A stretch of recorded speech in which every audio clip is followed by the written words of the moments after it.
What's poppin'? Today we're looking at why music doesn't feel exciting anymore. Let's see what they talking about, man. I don't know about you guys, but lately music hasn't felt as exciting as it used to. And I think that the numbers back this feeling up too. Billboard had to change their rules to pull songs from the Hot 100 if they've been on there too long, with NPR saying streaming services use algorithms that feed people songs they've already played. And that creates a doom loop that's allowed recent songs to stay on the charts for absurdly long runs. Which to me would make sense because hit songs we all collectively enjoy feel few and far between these days. And I think there's a few main reasons for that. Now, I'm not one of those people who's saying that all modern music is bad or anything like that, or that they don't make good music anymore. There is a ton of great music coming out every single day. Is that Naruto in the background? Is, it feels like the mainstream music, the most popular upper echelon music, he might know isn't as fun and collectively enjoyed as it used to be. Let's do a little experiment. Let's check out the Billboard Hot 100 in 2010 and in 2020. In 2010, we have Okay, this is the Hot 100 2010. Keisha TikTok. Need You Now? I never heard of these songs, huh? Only song I know is California Girls. Oh my gosh. Yeah, I know that. That Usher, Will I Am. I'ma let the beat drop. Yeah. Plus B.O.B. Airplanes, okay. Nothing on You. Young Money, I Can Make Your Bed Rock. Yeah. Rude Boy. Wow, 2010. This came out 2010. Ain't gonna lie, this list right here is a classic though. Yeah, too many hits. Teenage Dream. Yeah. Okay, it's a couple songs I know. Empire State of Mind. We got the list of 2020. Okay, I know all these songs right here. Most of them. TikTok by Kesha, Hey Soul Sister by Train, California Girls by Katy Perry, Airplanes by B.O.B. It might be better. Love the Way You Lie, Bad Romance, Dynamite, and many more songs that I imagine we all know and enjoy. Pop songs that are fun to dance to, fun to sing along to, fun to play with your friends, and things like that. And then in 2020, we have Blinding Lights by The Weeknd, Circles by Post Malone, The Box by Roddy Ricch, Rockstar by DaBaby, Life is Good, Memories, Say So, and more. I do like The Box, but it just feels like the ones from the 2010s are way more classic. The songs from the 2010s feel like they're more fun, they aged better, and we all enjoyed them more collectively. Let's try again though, looking at 2015 and 2025. In 2015, we had Uptown Funk, See You Again, Trap Queen, Sugar, Blank Space, Watch Me, The Hills, Can't Feel My Face, Bad Blood. I mean, come on. How is 2025 gonna compete? Well, 2025's year-end list isn't out yet, but there has one thing I will say in 2010, a lot of those songs we still play today, especially at the club. Yeah. Teenage Dream. Let me go back. Make sure I don't get this wrong. Show y'all real quick. Yeah, OMG, they play that at the club. California Girls, you can see that at the club. But some of these clubs, though, it's like, ain't gonna lie, they'll play that at the, where it's majority Caucasian people, you know what I'm saying? But still, though, still counts as the club. They'll still play it, you know what I mean? But yeah. You might even see Rude Boy in there for sure. Rude Boy. But these songs on the right, nah, nobody really playing these no more. Not like that. Not that I know of. Y'all playing it? Y'all let me know. Only probably like 3 songs. Blinding Lights. Life is Good. That probably it. I probably just throw one in the door. You know what I'm saying? Just for the, for the snow bunnies. But that's it though, man. Come on, man. Let's get back to it. We all enjoyed them more collectively. Let's try again though, looking at 2015 and 2025. In 2015, we had Uptown Funk, See You Again, Trap Queen, Sugar, Trap Blank Queen. Space, Watch Me, play that. The Hills, they still play that. Can't Feel My Face, Bad Blood. I mean, come on. How is 2025 gonna compete? Well, 2025's year-end list isn't out yet, but there hasn't been much change anyway, so let's take a look at 2024, which featured a bar song, Beautiful Things, I Had Some Help, Not Like Us, Espresso, $1 Million Baby, and more. Again, I could be alone in this feeling, but I feel like the songs from 2015 are just miles better. I mean, what on that list I just named comes even close to Trap Queen? Name one. There's nothing. Those again are songs that you can sing with your friends or dance to. It felt like we all as a society collectively enjoyed these songs more. And to me, it just feels like that overarching feeling is gone. And it's hard to describe. Well, I don't think it's just me. A pretty excellent selection of songs in this top 10. I'm genuinely it's an interesting take. about I'm gonna pop say music these days.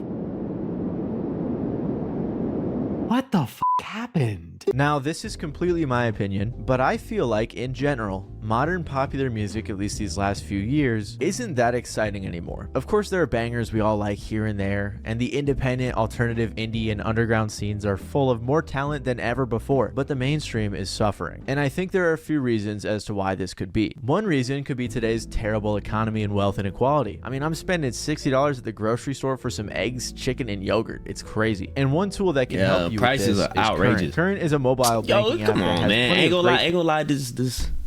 This the one ad where I gotta be like, okay, you got me. You got me with this one. Cause I felt the same way, you know, that you was feeling about the prices. But I'm not going for this ad, man. Come on, man. I'm not empathetic. At least not today. Probably my favorite feature is no fees on overdraft, because overdraft fees are just the worst. Yo, he's still on that. Come on, man. So shout out to Current for simplified. For example, melodies in pop music have gotten a lot simpler over time according to studies. A study looked at the top 5 Billboard songs from 1950 to 2023 and found that both rhythm and pitch became steadily less complex over that period. Conservatively, they have both decreased by 30%. This isn't inherently a bad thing, but it's just one of many studies that goes to show that pop music has been getting simpler. A study in 2012 showed that diversity of note combinations has consistently diminished in the last 50 years. Melodies are becoming more and more similar, and songs are relying on a smaller range of timbres than before. And I think the biggest driver of this is the streaming era and record labels. First of all, think about platforms like Spotify or TikTok. When Spotify took off, their unique playlist system was the standard for finding new music. To make it to the top Spotify playlist, your song has to work its way through the lower and mid-tier playlists first.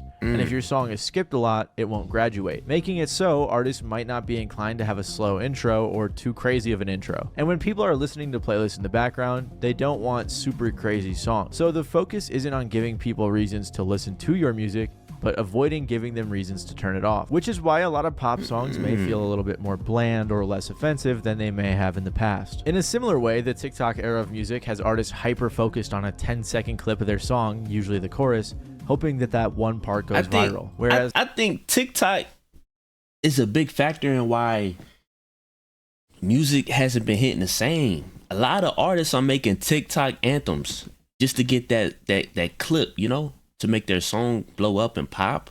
But as far as like the whole song in itself from start to finish is not really in as much, you know. They do it for that and not for the experience anymore. Everything is just fast food. It's no longer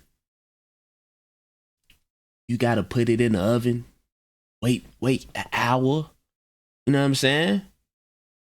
Yeah, it's no longer like that no more, man. It's all fast paced. I hate it. But what can I say? Welcome to 2025. Welcome to 2025. The rest of the track may be a little boring or repetitive or just brushed off. Another reason pop music all sounds kind of simpler and similar is likely because of how easy it is to make music now. Objectively, I think that making music more accessible has been a huge net positive and it has led to way more innovation, but it can also cause a couple problems. I saw a YouTuber named Lachlan Frazier made a similar video on this topic and brought up a great point. Talking about how the tape sound that everyone strives for and loves isn't actually the saturation or compression that you get from tape. Instead, the tape sound that everyone wants but doesn't quite realize. His voice is real calming, soothing. The imperfections. Tape was expensive and difficult to work with.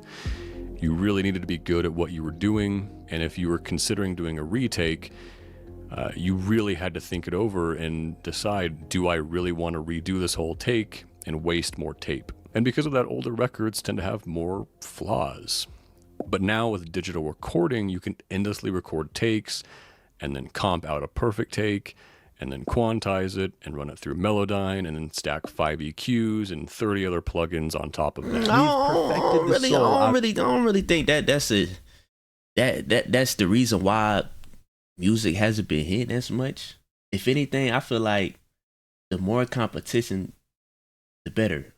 The more supply, I don't know. The more supply of music does make sense. It could be less buyers and, less consume.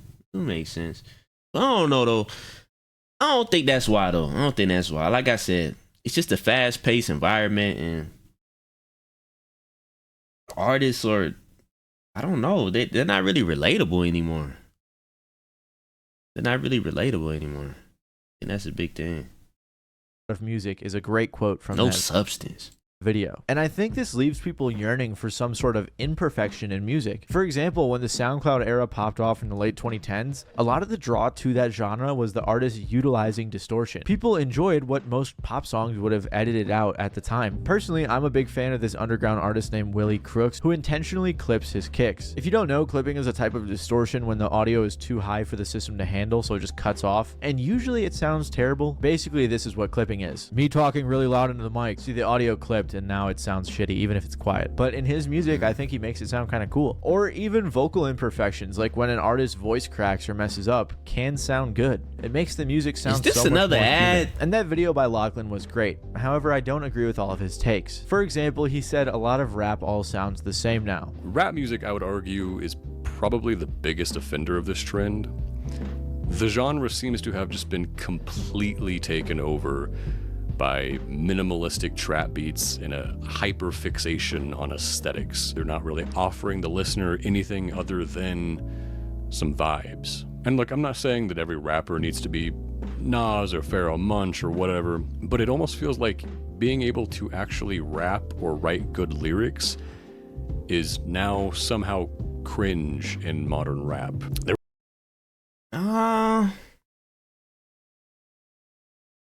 I agree to a certain degree, but really, I just think that the reason why rap is not hitting as much anymore is because, number one, they're all dying. A lot of street rappers, before they hit their prime, they die. Either they die, they go to jail, or they don't know how to adapt. They don't know how to switch it up and change their flow, the sound, the style of music. But most importantly, I just think that a lot of the top rappers that's on right now, the superstars, I'm catering to them right now. The superstars, they not really holding it down. They'll hold it down every once in a while, but they're not really consistent with it. I gotta be honest, like Kendrick Lamar, where you at right now? You should be dropping right now. I'm gonna be honest. Like, he gotta drop something. Like, you dropped in 2024. Okay, cool. For the Drake beef, but what about now? Come on, man. J. Cole, where you been at, boy? See, that I feel like that's the problem. Superstar rappers, they taking these long hiatus, and it's killing the game. It's killing the game. Cause they the main leaders right now. Those three. J. Cole, K. Dot, Drizzy Drake. Drake, he be dropping consistently, I ain't gonna lie. Here and there, but even Drake kinda all the reason, I don't know, Drake been consistent though. He just released an R&B album, but that's not really rap. But I feel like Drake is doing what he doing now by taking a long break. It's only because of the K. Dot beef. That's the only reason. If it wasn't for that, he'll be dropping back to back. You know what I'm saying? He'll really be going at it right now. But the rest of the game, y'all gotta tighten up, man. But that's why though. Hey man, I apologize for yapping so much, but it was on my mind. There was a time when sounding like another rapper was taboo. Now, most of these rappers sound the same, right? And again, that's not me being an old man yelling at clouds. Genuinely, a lot of these new rappers have the same flows, the same beats, the same subject matter, the same styles. Everything is the same. And I agree. Everything is the same. What's up with y'all underground rappers? And don't get me wrong, I like the underground scene. I like the rap scene in general. I'm a big advocate for it. But a lot of y'all do sound the same, though. I'm going to be honest. Everybody's trying to be Playboy Cardi now. Like, what's up with that? Have your own swag, have your own style. It just be unique to you, and the right crowd will find you. But a lot of people do sound the same. A lot of people do use the same beats, and it's killing the game. It's making the genre of rap boring. Come on, man. You got to think, back in the day, we had Jay-Z, we had Nas, Lil Wayne, you know what I'm saying? Like, it was different lanes. They all rap, but they did it differently in their own way. And today, it's not Kanye West too, you know what I'm saying? Especially Kanye, he came with his own sound, his own. Really, I feel like Kanye is a genre within himself. But we're not even gonna go there right now. We just talking about rap. But that's why though. What y'all got to do better, man. For real, you can't be cloning. Like, I listen to a lot of songs and I'm like, okay, I know where that came from, which is cool. Inspiration is cool, but you could tell like they copied a lot of artists down to the T, and that's the issue. That's the issue. Even though I disagree with that take, it's sort of an old head argument, and I think there's more diversity in rap than ever before. But I do think that rap is a big component of this dry spout we've been seeing lately. In fact, I just saw a headline that said, for the first time since February 1990, there are no rap songs charting inside the top 40 of the Billboard Hot 100. And apart from the Kendrick-Drake beef, there hasn't really been much exciting music in the mainstream rap. Remember, this video is about upper echelon mainstream. For a long time, rap hasn't had an artist break out into the mainstream, and most of the artists carrying the genre these days are the older artists. This is important because for a very long time, rap has been the biggest genre by market share in the mainstream. As of 2023, it still was, but I'm not quite sure where it's at today. Regardless, in 2025, the best-selling albums were Kendrick's GNX, Lil Baby's Wham!, Tyler's Chromacopia and Don't Tap the Glass, Cardi's Music, Drake's Some Sexy Songs for You, and Big X The Plug's Take Care. Aside from half of these being released in 2024, the only new artist on this list was Big X. It really feels like rap hasn't had any big newcomers in the last like 3 years. And most of its newcomers who break through the mainstream have no staying power. Like Ice Spice, Roddy Ricch, Polo G, and a lot of these other artists. It's like, what are they doing today? Like they're not doing anything. And as a huge rap fan, please do not get me wrong. I think rap has a ton of great music coming out every single week, month, day, year, but it's just not breaking through to the mainstream like I wish it would. For example, we got 2 Chainz and Larry June's album this year, Yeat's EP, the Until Japan album, Jid dropped, Earl Sweatshirt, Freddie Gibbs put out a phenomenal project, and multiple others. But none of these are going super big in the mainstream like they may have a decade or so ago. So no, I don't think that people think lyrics in rap are cringe. I think there are different styles and scenes that are enjoyable for their own reasons, and both of which I believe can have longevity so long as the quality of the music is good. I think one of the biggest artists number-wise who blew up these past couple of years is Yeat, and even he hasn't had a big hit song or become a huge mainstream artist. And think about the big 3, Kendrick, Drake, and Cole. Like, there is nobody that comes to mind that can replace those 3 in terms of quality music as well as mainstream staying power. So of course, I'm not one of those old heads saying hip-hop is dead, but it feels like it's just kind of in a dry period waiting for its next big era to come out, like maybe the SoundCloud era. And this has a big impact on the overall music industry as the biggest genre right now. With rap being in a dry spell, it feels like a lot of the music game is as well. However, another reason I think rap isn't being pushed as hard right now and pop music is getting simpler is because record labels know exactly what makes them money,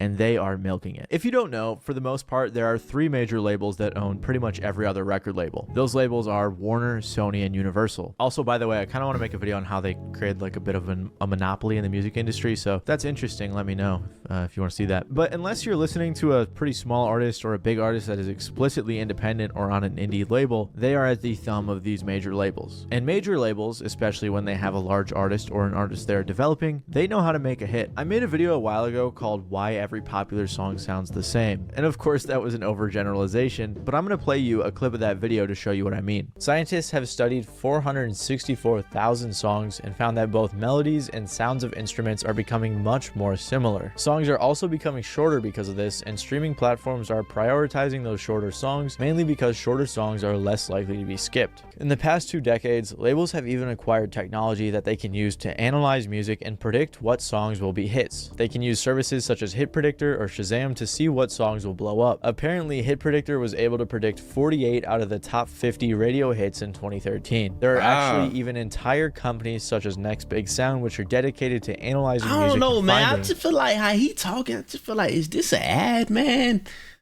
It just feel like an ad. Am I tripping? Y'all let me know. The next big sound. And you're probably thinking that if labels keep pumping out this generic music, people will eventually get tired of it. And while that may be true for some people, science says it actually isn't for the majority. In a study done by Columbia University in 2006, they showed some people music websites with a bunch of songs and told them to download their favorites. Some sites had rankings of the most popular songs and some didn't. It showed that people who saw the rankings were more likely to download the popular songs. They then did a second experiment where they did the same thing, but this time they sent out websites with the actual download statistics and then some websites with fake download statistics. The experiment proved again that believing that a song is more popular made people more likely to download it. Another study done in 2011 shows that the brain produces dopamine when people hear songs that they have played and heard before. This video is almost 3 years old now, and it's more true than ever before. Also, by the way, I've been doing YouTube full-time for 3 years, so I just want to say thank you guys, because that's dope. But yeah, what I mentioned in that video I think explicitly speaks to what I'm talking about here. Record labels are intentionally, scientifically, carefully crafting the most cookie-cutter songs with elements from every hit to create new hits. And I think this shows in a lot of popular songs today. If we look at the biggest songs of the year so far, we have songs such as Ordinary by Alex Warren, Beautiful Things, the biggest songs of the year. I never heard these two songs at the top. Ordinary, Messy, Ola Young. I heard number 3, number 4, number 5, number 7.